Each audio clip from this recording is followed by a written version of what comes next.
Hello, everybody. What's the difference between the verb say and the verb tell? I will tell you. Let's talk first about the verb say. Say is followed by something. For example, he said he would come to the party. But the verb tell is followed by someone. For example, I told you I'm coming to the party. So, say plus something, tell plus someone. But don't get confused. The verb say is followed by something plus to someone.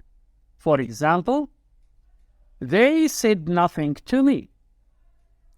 But the verb tell is followed by someone plus something. For example, I told him nothing. I hope it's clear. Thank you so much for watching.